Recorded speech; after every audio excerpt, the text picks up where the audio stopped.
The maternity hospital corridor smelled of antiseptic and late-night coffee, a place where emotions ran high and patients ran thin. Nurses moved quietly between rooms, cradling new life and whispered worries, while families waited with flowers and strained smiles. In the middle of it all stood a woman whose face was set in hard lines, her jaw tight with a sense of ownership that did not belong to her. She was the mother-in-law, and she had decided that the young woman lying exhausted behind the door did not deserve to be there. To her, the birth of a child was not a miracle but a battlefield, and she was determined to win. The daughter-in-law had given birth only hours earlier. Her body ached, her heart was full, and fear and joy tangled together in ways she had never known. She clutched the blanket around her shoulders as the older woman's sharp words cut through the air.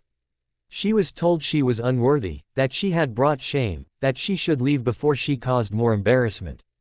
The cruelty felt surreal, as if the world had tilted and revealed a side she had always sensed but never fully seen. Nurses tried to intervene politely, but the mother-in-law's voice carried authority and entitlement, echoing down the hall.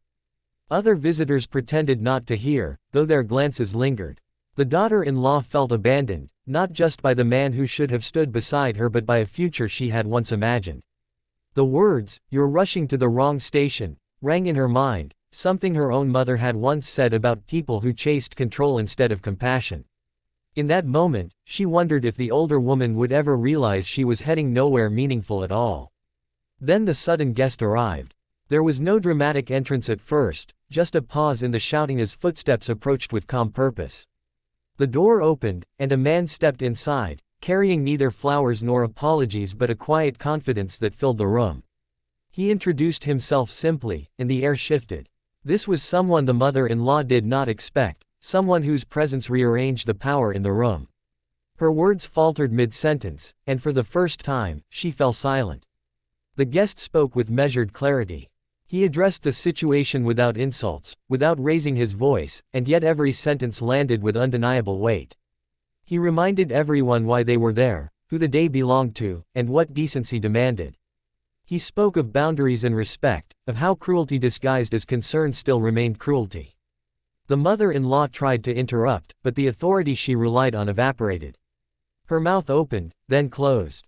She had no answer. The daughter-in-law felt something loosen in her chest, a knot she hadn't known she was holding. Tears came, not from weakness but relief. The guest's words did not erase the hurt, but they drew a line she could finally see. Nurses nodded quietly. The corridor seemed brighter, as if the hospital itself had exhaled. The mother-in-law turned away, stunned into silence, her certainty shattered by a mirror she had not wanted to face. Elsewhere, under studio lights far from the hospital's hush, another confrontation unfolded with a different kind of humiliation. Gwen Stefani sat on the couch of the Today Show, prepared to talk about her music, her career, and the work she had poured her heart into. The interview began lightly, but the tone shifted as questions edged toward mockery, personal judgments wrapped in smiles. The laughter felt sharp, the curiosity invasive. Gwen's expression changed subtly at first, then unmistakably. She tried to redirect the conversation, offering thoughtful answers and grace, but the host pressed on. Each question seemed less about understanding and more about spectacle. The audience at home could feel the discomfort, the way the room tightened as respect drained away. Gwen, a seasoned artist who had weathered decades in the public eye, recognized the moment when dignity required action rather than endurance. She stood up. There was no shouting, no dramatic speech, just a clear decision. She thanked them briefly and walked off the set, heels clicking against the polished floor as cameras scrambled to follow. The silence that followed spoke louder than any confrontation. It was a refusal to be diminished, a reminder that even in spaces designed for exposure, there are lines that should not be crossed. The parallel between the hospital corridor and the television studio was striking. In both places, power had been assumed rather than earned, wielded carelessly by those who believed entitlement excused disrespect. And in both, the response that changed everything was not chaos but clarity. A sudden guest. A decisive exit. Moments that forced everyone watching to reconsider who truly held control. For the daughter-in-law, the days that followed were still difficult. Healing is never instant, and family wounds linger longer than most. But she carried the memory of that silence, the moment when cruelty lost its voice. It reminded her that she was not alone, that the world still held people willing to step in and say enough. She began to imagine a future defined not by rejection but by choice. For viewers of the interview, Gwen Stefani's walk-off sparked debate, admiration, and reflection. Some criticized her, others applauded her, but many recognized the courage it takes to leave when staying would cost too much. It was a lesson in self-respect broadcast in real time, a reminder that professionalism does not mean submission. In the end, both stories shared the same truth. When humiliation is confronted with calm resolve, it collapses under its own weight. When someone realizes they are rushing to the wrong station, the journey can still change. Silence, when earned, can be more powerful than shouting, and walking away can be the strongest statement of all. The night at the maternity hospital stretched on like a held breath, heavy with unspoken tension and exhaustion. Fluorescent lights hummed softly above the corridor, illuminating faces marked by worry, pride, and anticipation. Among them stood the mother-in-law, her posture rigid, her eyes sharp with judgment rather than joy. She paced as if the floor belonged to her alone, as if authority flowed naturally from her presence. To her, the birth of a child was not a shared celebration but a confirmation of hierarchy, and she intended to make her position unmistakably clear. Inside the room, the daughter-in-law lay propped against white pillows, her body still trembling from labor. The baby slept beside her, tiny fingers curled, unaware of the storm gathering just beyond the door. Instead of tenderness, harsh words poured in, accusing her of weakness, of failure, of not being good enough for the family she had married into. Each sentence felt like a push toward the edge, a demand that she disappear at the moment she most needed care. The cruelty shocked her not because it was new, but because it was finally spoken aloud. Nurses tried to keep the peace, reminding everyone of hospital rules and basic decency, but their calm professionalism could not compete with entitlement fueled by years of unchecked control. The mother-in-law's voice rose, echoing through the hall, drawing uneasy glances from strangers who chose silence over involvement. The daughter-in-law stared at the wall, focusing on her breathing, telling herself she had survived worse. Still, the sense of abandonment cut deep. This was supposed to be the beginning of something new, not a public rejection. The phrase, "You're rushing to the wrong station," echoed in her thoughts like a warning bell. It felt as though fate itself was whispering that some people move through life chasing power instead of meaning, never realizing they are heading away from love. She wondered if the older woman would ever understand what she was losing in that moment, or if pride had already sealed her eyes shut. Then everything shifted. Footsteps approached with steady purpose, not hurried, not aggressive. A man entered the space with an air of quiet certainty, the kind that doesn't need to announce itself.